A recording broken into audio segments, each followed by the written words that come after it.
President Trump will deliver a major speech touting the renewal of American strength around the world. Just a lot of concern around the UN at the moment that if the US doesn't engage, if the US isn't going to show leadership in the UN, then the organization is going to struggle. This is Today as It Happened. Good Monday evening to you. I'm Holly Furfer here with your chronological look at the biggest events and stories of the day. From a growing list of countries officially recognizing the state of Palestine to renewed efforts toward a two-state solution between Palestine and Israel. But first, let's take a look at some of our other top headlines of the day. Russia's President Vladimir Putin says Moscow will stick to nuclear arms limits for one more year after the current treaty with the U.S. ends in February. The START treaty is the last remaining arms control agreement between Russia and the United States. Putin told members of his Russian Security Council that ending the pact would hurt global stability and that he expects the U.S. to also follow the treaty's limits. The Federal Trade Commission's trial against Amazon gets underway this week. The FTC filed the lawsuit in 2023. It accuses Amazon of tricking millions of customers into signing up for Prime memberships while making it hard to cancel. The e-commerce giant has previously denied any wrongdoing. Jury selection begins today with opening statements set for tomorrow, and that trial is expected to last about a month. World leaders are gathering at the United Nations headquarters in New York this week for high-level meetings and speeches, including one set to be delivered by President Trump on Tuesday. Scripps News national correspondent Katia Tubman live in New York with the latest for us. And Katia, what are we expecting to see going into this week? Well, Holly, it's a big week here at the United Nations, and that's because this year marks the 80th General Assembly meeting, as world leaders are here to expect to hear a lot from the U.S. So there's a lot of attention on the U.S. right now, especially in terms of hearing what's next for ongoing conflicts, as well as the future of the UN. Amid persisting conflicts, worsening crises, and violent unrest, a call to world leaders, better together. That is a theme global leaders are meeting under as they gather at the United Nations headquarters in New York for high-level meetings this week. And all eyes will be on the U.S., the UN's most prominent member, which has pulled back to put America's interests first. Richard Gowen is the UN director for the International Crisis Group. Everyone will be listening to see if President Trump does offer some olive branches, if he does say that he thinks that the UN is still useful, or whether he makes it very clear that actually in the America First worldview, the UN comes last. So help me God. Since Donald Trump began his second term in January, his administration cutting $1 billion from UN programs, threatening further cuts for peacekeeping missions, withdrawing from the UN Human Rights Council, and pulling out of the World Health Organization. There's just a lot of concern around the UN at the moment that if the US doesn't engage, if the US isn't going to show leadership in the UN, then the organization is going to struggle to deal with, a mounting range of problems on the world stage, whether it's wars or global problems like climate change. A priority for the U.S. at the UN, ending global conflicts. In Haiti, the U.S. is seeking support from the United Nations for a new task force to take on the paramilitary gangs who've taken over much of the country. And in Ukraine and Gaza, ending years-long wars that have led to humanitarian emergencies. But Gowen says he doesn't expect this week to move the needle much. I don't think we're going to see huge political breakthroughs over Gaza or Ukraine at this General Assembly meeting. It's actually possible that diplomatic arguments around Gaza may escalate during the big UN week. There will be small steps forward, I'm sure, in dealing with some of the problems that the UN is juggling, but it just doesn't feel like a year where anyone is coming to make grand diplomatic bargains. But the world will be watching nonetheless. Now, Holly, just days before the high-level meetings began this week, Congress confirmed President Trump's pick for U.S. UN Ambassador Mike Waltz. Now, world leaders will be watching how he carries out the administration's America First position amid growing cries for international cooperation. Holly? And Katie, a lot of attention is going to be on President Trump as he makes his big return to the UN. But What other leaders are you going to be looking out for this week? Well, for the first time in nearly 60 years, Holly, a Syrian president is here at the UN General Assembly. Now, Syrian President Ahmed al-Sharaa is looking to restore any democratic and diplomatic ties with Arab countries as well as with the West. And he met with President Trump in May and is hoping this week to meet with President Trump again to restore those ties. Holly? All right, Scripps News national correspondent Katie Tubman live for us in New York. We will be seeing you from there all week. Thank you. And France and Saudi Arabia are convening world leaders today at that United Nations meeting. They're hoping to rally support for a two-state solution to the Israeli-Palestinian conflict. Several countries are expected to formally recognize a Palestinian state at today's summit. Israel and the U.S. are boycotting the event. Scripps News international correspondent Ollie Barrett has details from London.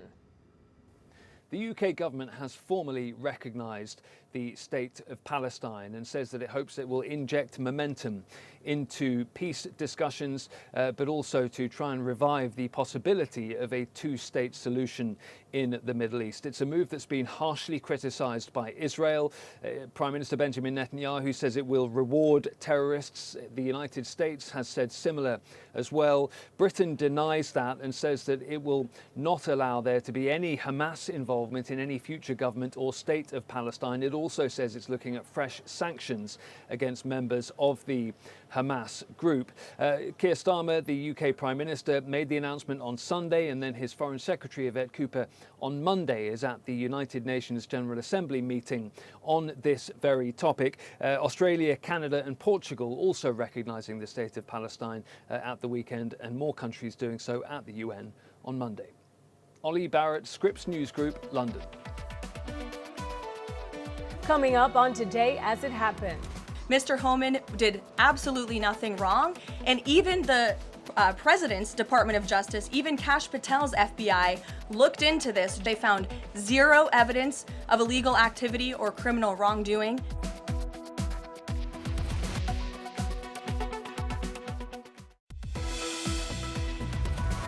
You're watching Today As It Happened, Scripps News rundown of the biggest events and stories of the day. So let's get to it.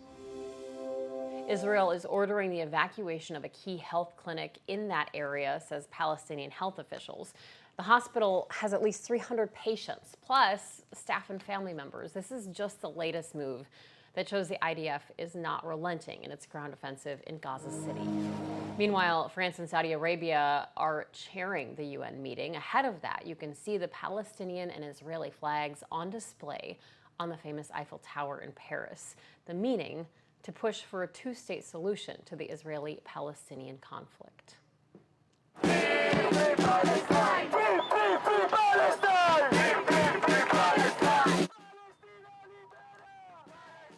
Tens of thousands of people took to the streets in Rome and other cities across Italy. They voiced support for Palestinians in this war in Gaza. The protesters are calling for Italy to join France, Britain, and Canada in formally recognizing the state of Palestine.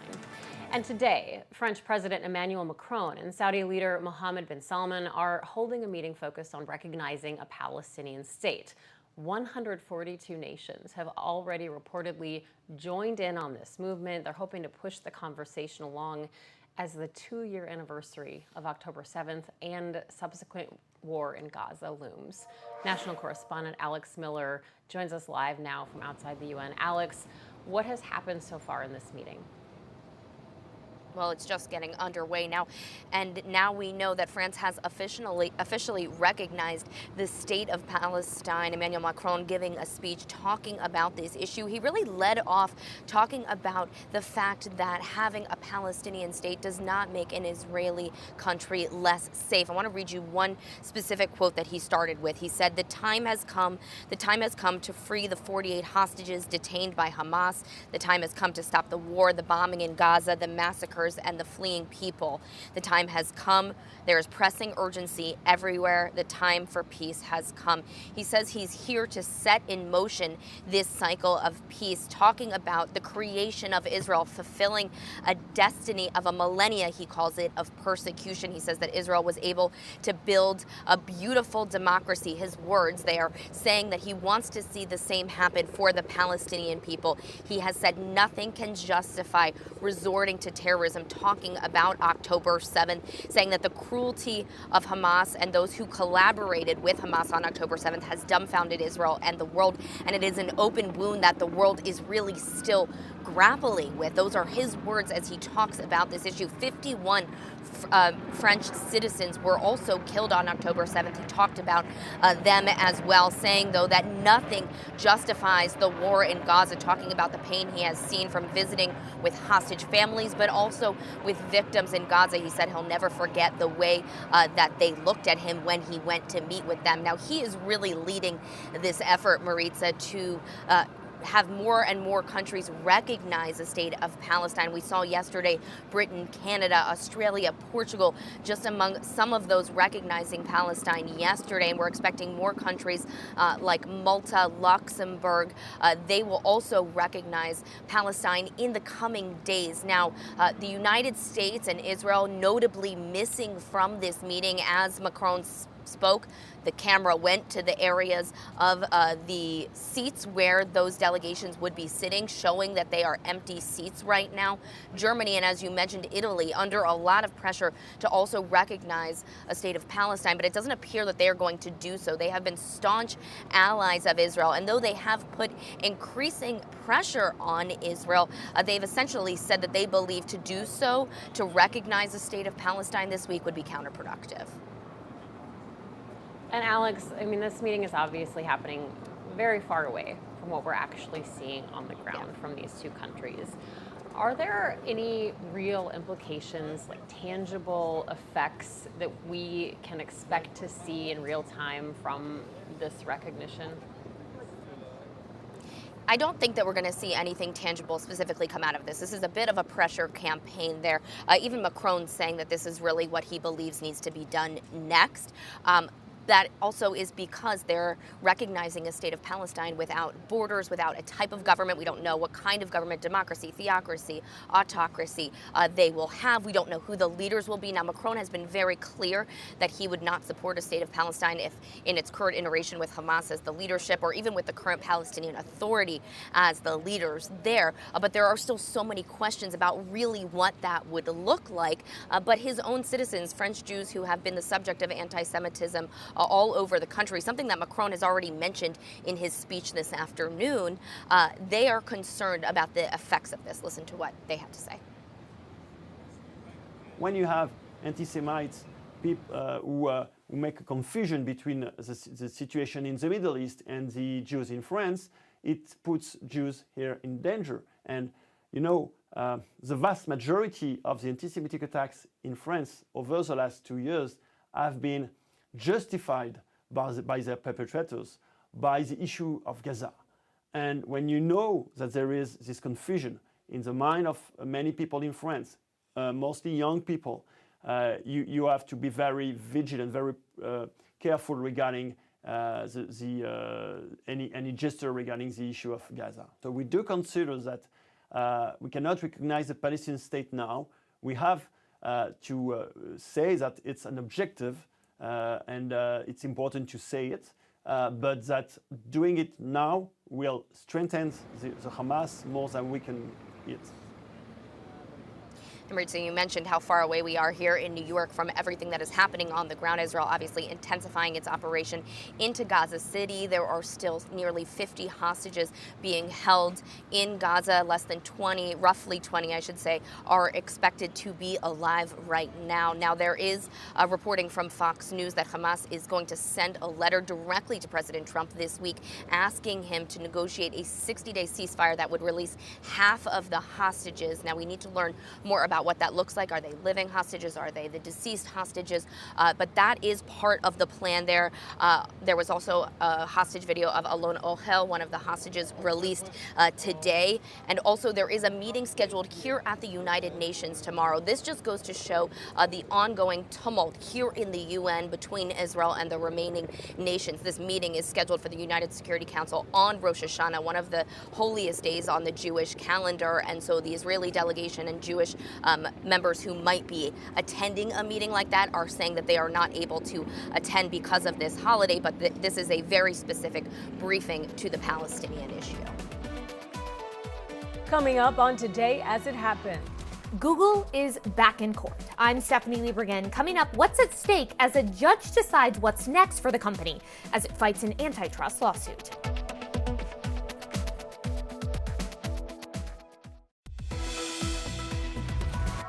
Welcome back to Today as It Happened. All right, let's check back in on our daily briefing of the day's top stories.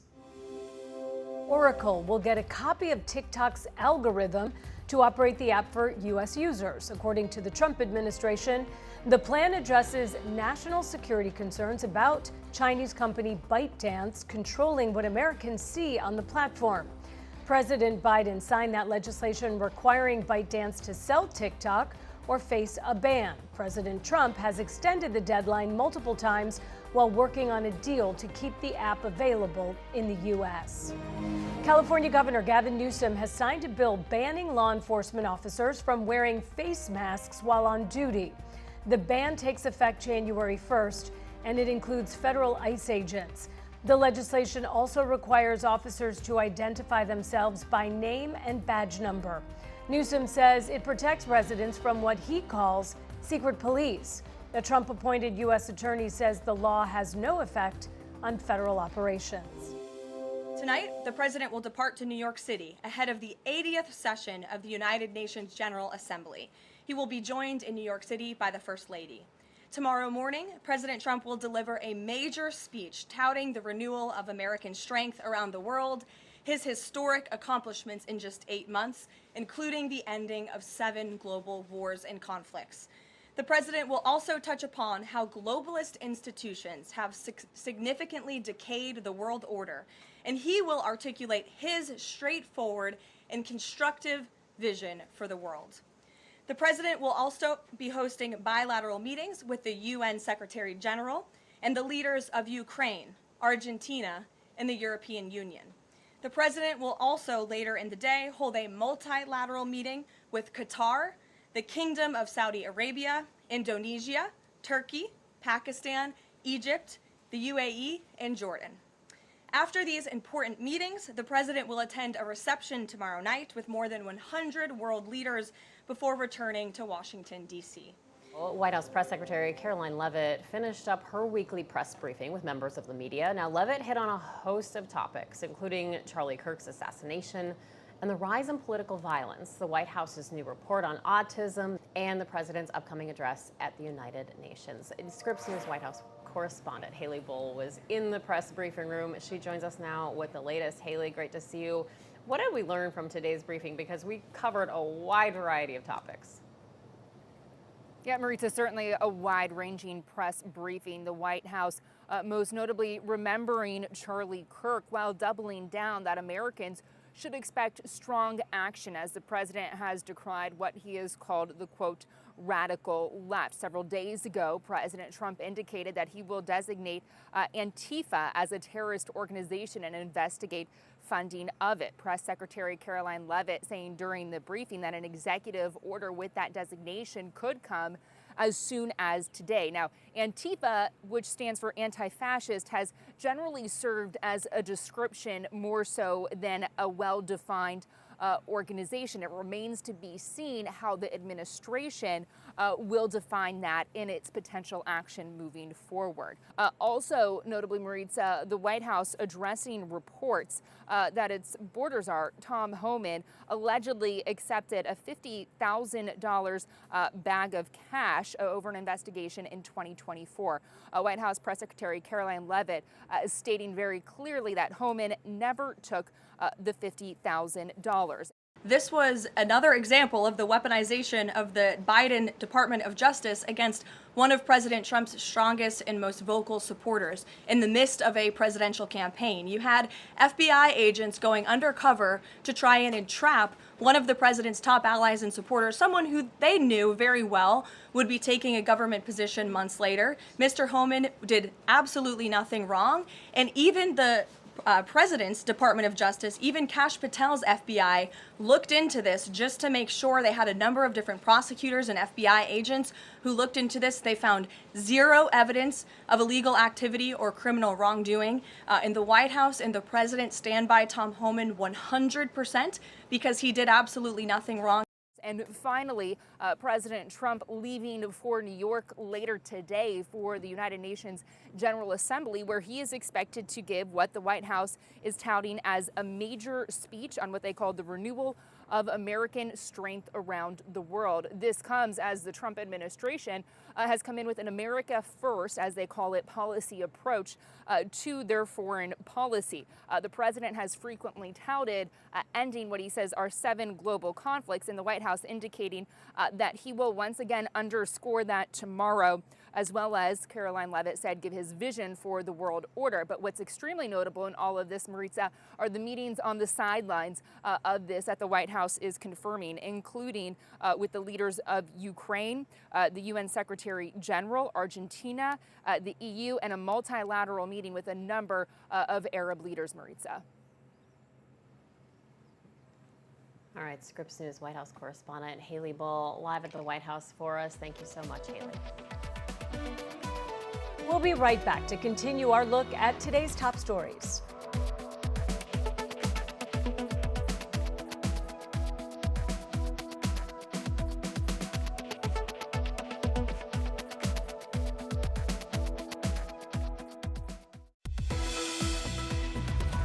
Welcome back to Today As It Happened. I'm Holly Furfer, here with your daily rundown of the top stories of the day. Google is back in court, this time to decide what happens next in an antitrust lawsuit involving its digital advertising practices. In April, a judge ruled the company's digital ad network was an illegal monopoly.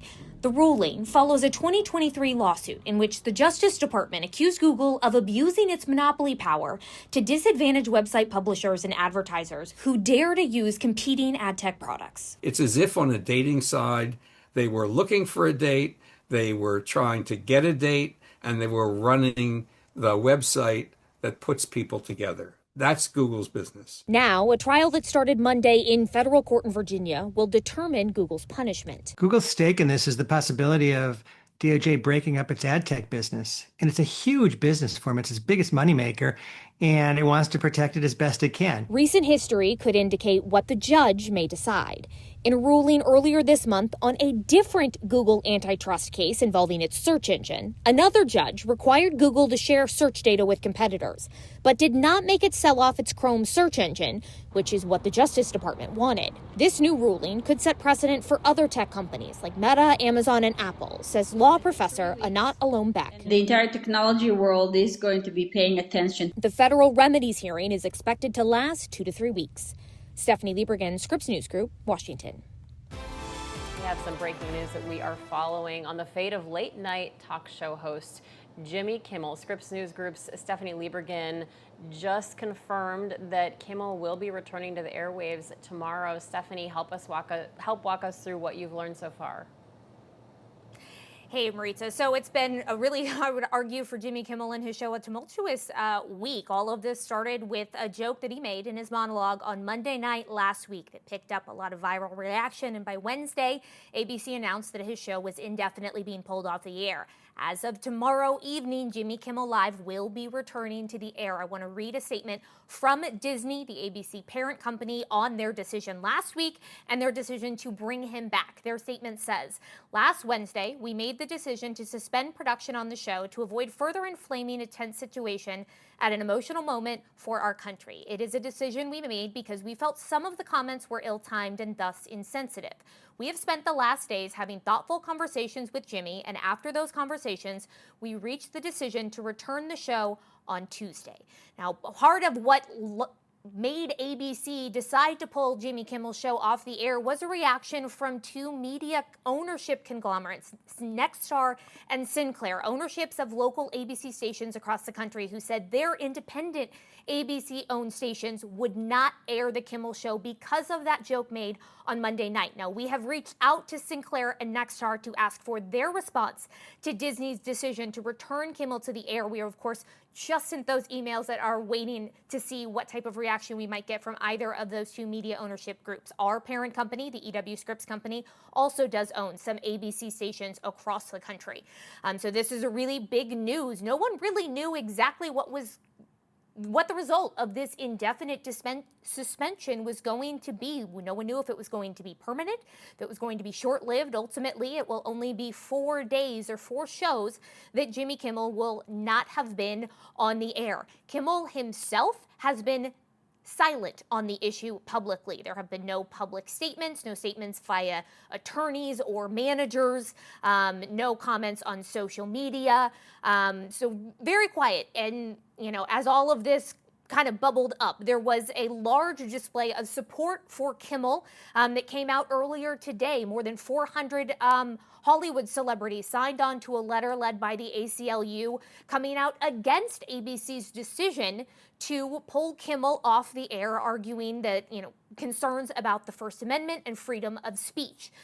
So we don't really know whether that letter from 400, big Hollywood name celebrities, some of which I'm sure have ties to Disney and to ABC, whether that had anything to do with ABC's decision out within the last hour, making this big announcement. I think there will probably be a lot of eyes on Jimmy Kimmel's show, probably more than typical for a Tuesday night when he does return to the air, especially if he continues to be silent publicly over the next 24 hours or so before the show's taping. I believe they tape typically in the afternoon or early evening, and then, of course, it airs later in the evening. So a lot of eyes on Jimmy Kimmel and his show and what exactly, presumably, he will need to address this controversy in some way when he returns, how exactly that happens, or if he does. Of course, we'll all have to wait and stay tuned in to see what exactly his show looks like when it returns to the air tomorrow. But again, only 4 days ultimately that Jimmy Kimmel's show will have not been on the air.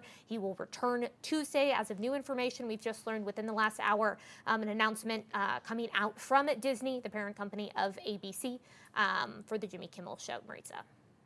Yeah, and Steph, I mean, certainly I think we can expect he will incorporate humor into it because that's what he does. But important to note, I mean, you talk about the letter that more than 400 celebrities signed on to. We also saw Disney stars not going to their premieres or encouraging people to cancel their Disney Plus subscriptions. I saw a lot of posts of people saying they were canceling their Disney Plus subscriptions or plans to even visit the parks. I checked last week, and even ride wait times were down on a specific day that I looked.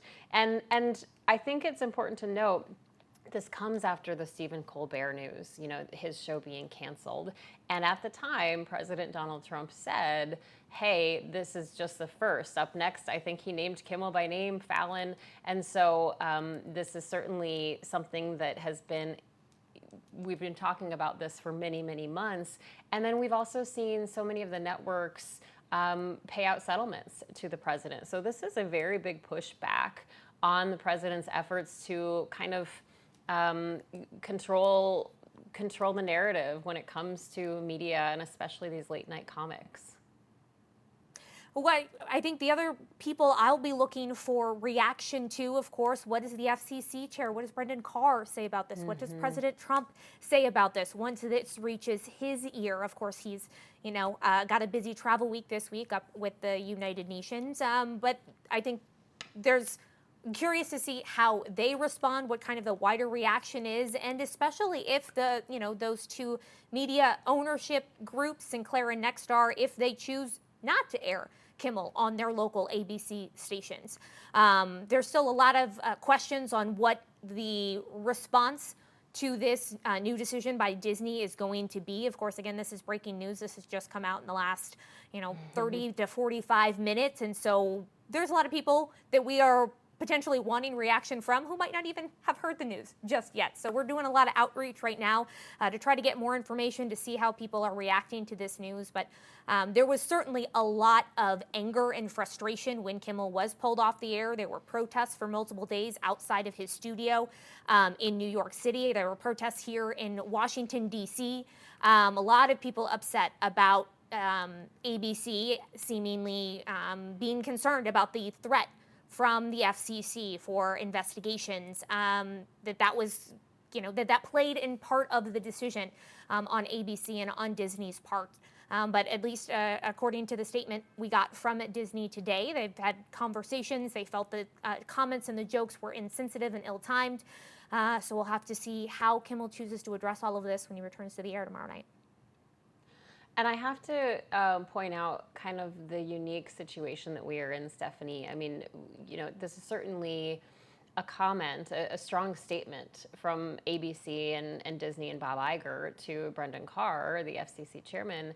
But we're also in a time when we are learning about policy and reactions either on Truth Social or social media or on podcasts. I mean, I think it was I can't remember exactly which show it was that the FCC the Benny chair show went after. Yeah, there you go. There you go. I knew you'd have it for me. But so now we're going to be just watching all of these channels online and podcasts and Truth Social posts to see what the reaction is. But do you think that it's fair to say we're going to see some kind of reaction from the FCC?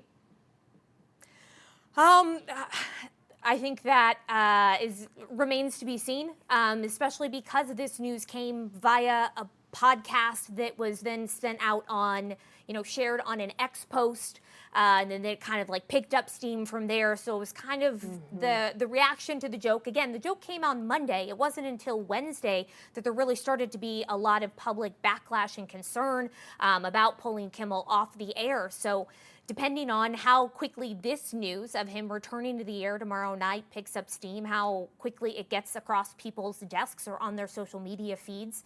There was no shortage of people who were upset about Kimmel being pulled off the air, and arguably there were also people that supported the decision by ABC. Of course, we saw supportive posts from President Trump on his Truth Social, with the president claiming that Kimmel had been canceled.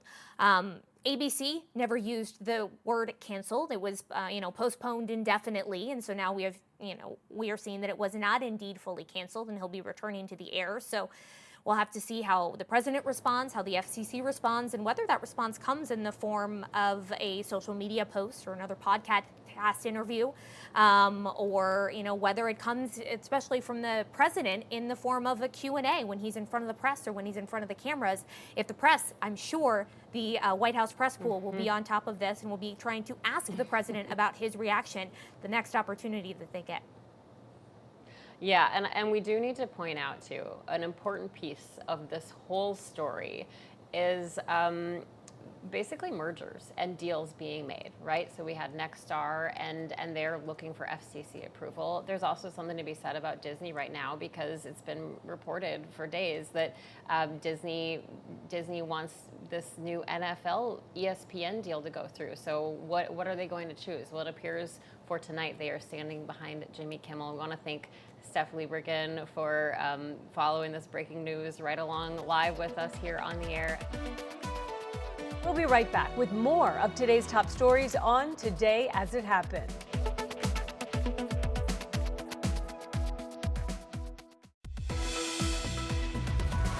Welcome back to Today As It Happened. I'm Holly Furfer. All right, let's jump right back into our rundown of the top stories of the day.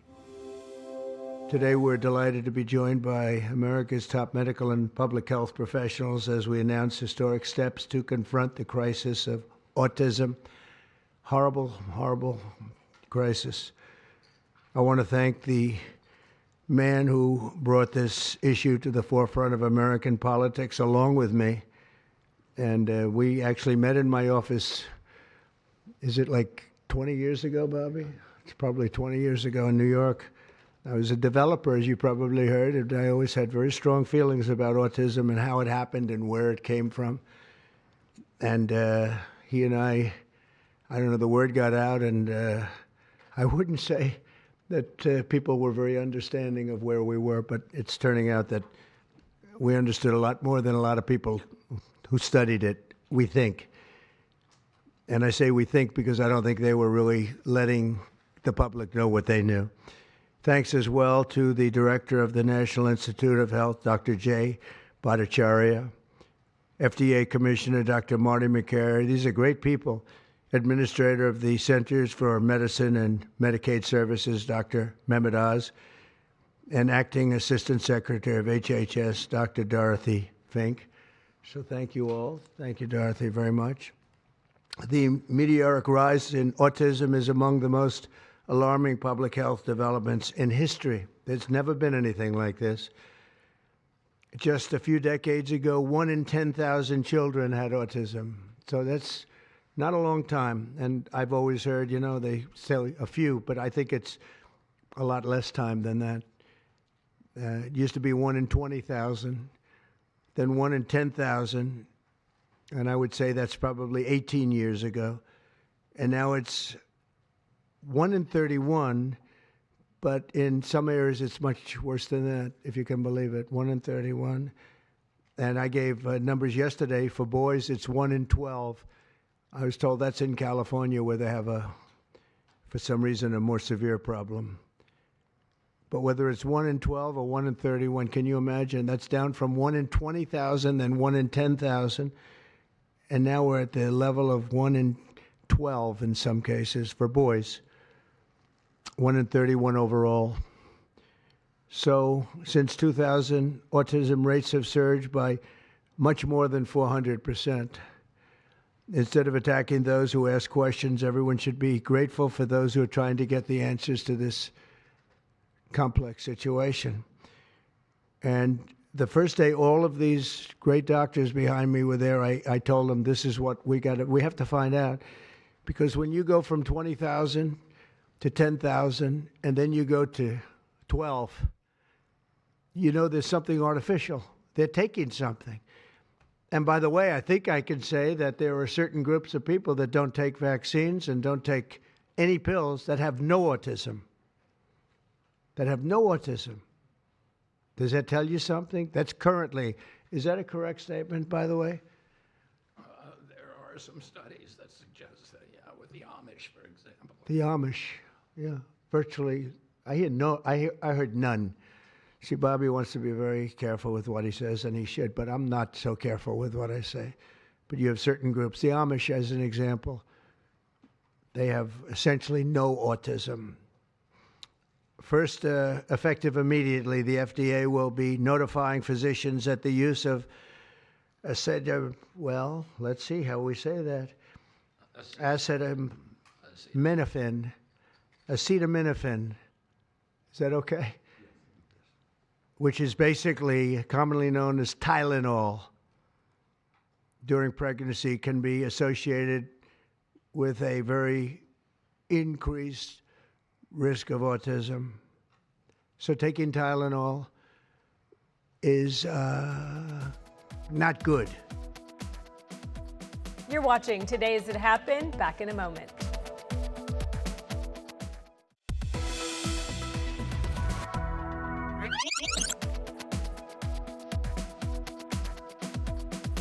He was violently killed because he spoke for freedom and justice, for God, country, for reason, and for common sense.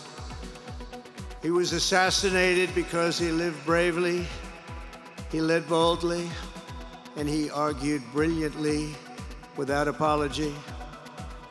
He did what was right for our nation.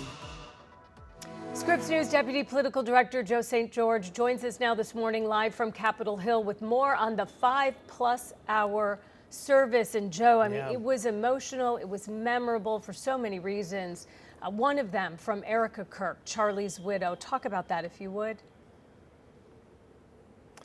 Yeah, it was a really remarkable, powerful event that I don't think has any real rival in modern American politics or American politics at all. I watched all 5+ hours of it, and it was one of those things where you had a full NFL stadium, which is rare, right? I mean, when people die unexpectedly, oftentimes you may have a full church.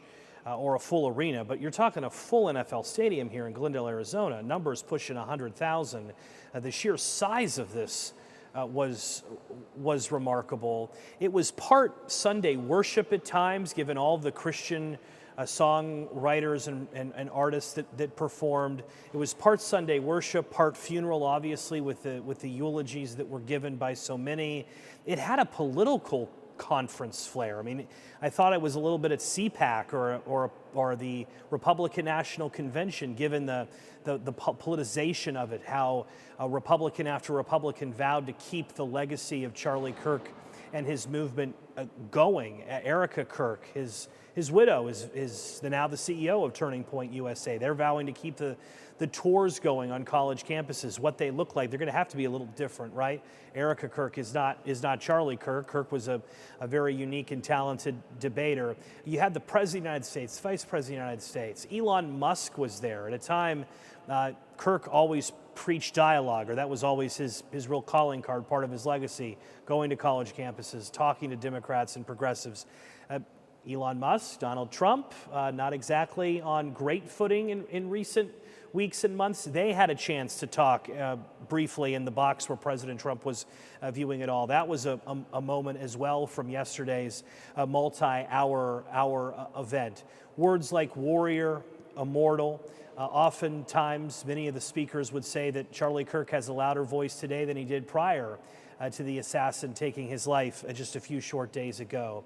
But if you have to point to one moment that was one of the most powerful moments of the entire day, it is when Erica Kirk took to the stage through tears, through sadness, understandably, and she forgave the accused shooter. A powerful moment. On the cross, our Savior said,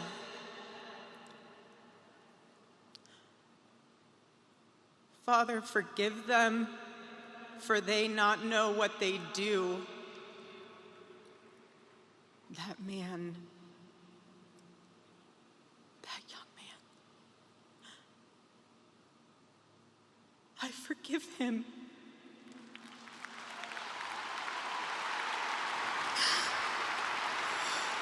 Not easy to do. Not easy to do. Erica Kirk, a woman clearly full of faith, with one of the more remarkable moments in this multi-hour event. Again, featured the president, the vice president, the chief of staff. Susie Wiles is one of the most important figures, most powerful figures in all of Washington. She rarely gives speeches. She found the need to give a speech yesterday, the White House chief of staff, and she basically said that they're back in the White House in part because of Charlie Kirk and all of those conversations he had on campuses that moved the needle a bit when it came to the youth vote in 2024. And the White House clearly believes that made a difference as to the result of the 2024 election.